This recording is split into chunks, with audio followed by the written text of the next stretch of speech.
The minimalists want to help you avoid impulse purchases. That's why we created 5 questions to ask before buying, which is now a wallpaper for your smartphone. Now you'll always have a reminder when you're getting ready to purchase something new. Head on over to theminimalists.com/before to download your free wallpaper today. The Minimalists. Corey, last question here. Recently, against my eternal love of books, I decided to get a Kindle to do my reading. See, this question presupposes that Kindle books aren't books, but they're literally e-books. Audiobooks are audiobooks. And jokingly, during the minimal, I'll often say, we'll give you the audiobook, the e-book, or the book, meaning the print book. But they're just different mediums. They're all books, though. I honestly prefer reading on the Kindle, but sometimes I wonder if I'll ever have a reason to hold a paper book again. Well, I think we gave you, Sean and I talked about the reasons, the tactile experience, but bravo to you. If you can go 100% Kindle, it's probably better for the environment. It's probably cheaper for you as well.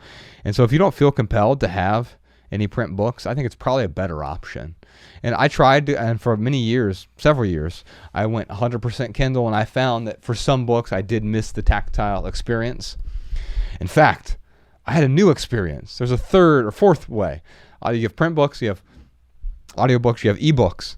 And then Rob Bell's book came out, the new one, Everything is Spiritual. Before his publishers sent us the advanced copies, because we got to read it before it came out, they sent me a PDF of the book. And I didn't want to read on just a PDF on my phone because it's hard to read. And I didn't want to read a book on my computer.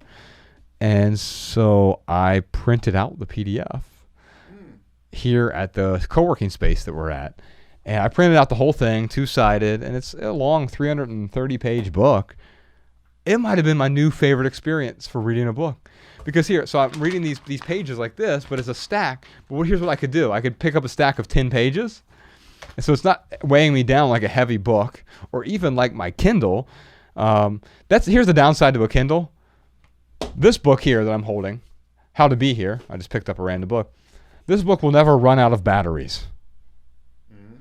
This one does sometimes if I don't charge it. So there are downsides to having a Kindle. I think by and large the upsides are far greater, and I enjoy ebooks slightly better than print books most of the time. I probably read most of my books on an ebook. But when I got Rob Bell's book, Everything is Spiritual, printed it out, I was able to take 10 pages at once and just go sit on the couch, and then I'd flip through them and I'd underline stuff if I wanted to, and then I'd put it back in my stack. I'd pick up 10 more pages, go over to the chair, read that for a little bit, pick up 10 more pages, go to the dining room table. And we started this new ritual when we were reading Rob Bell's book. Right after dinner time, me and Ella and Bex, we would just read a few pages out loud of the book and talk about some of the people in there, the lessons that we learned. And so I think that's the beautiful thing about books. This is a great place to wrap up here, is the shared experience that we have, whether it's with the author, with sharing the book with people that we care about, not thrusting upon someone. That's one of the worst things you can do, is saying, hey, you need to read this.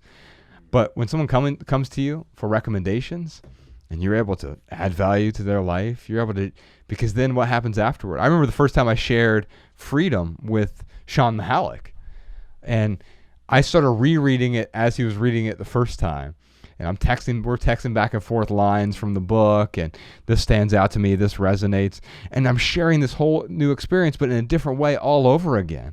Or if I'm reading out loud to Ella and Bex after dinner, that's a family experience. Or almost every night, Bex and we pick up a Kindle book and we read a chapter of it. But I read it out to her out loud until she starts falling asleep. She starts twitching like crazy. She starts convulsing. That's how I know she's starting to go to sleep.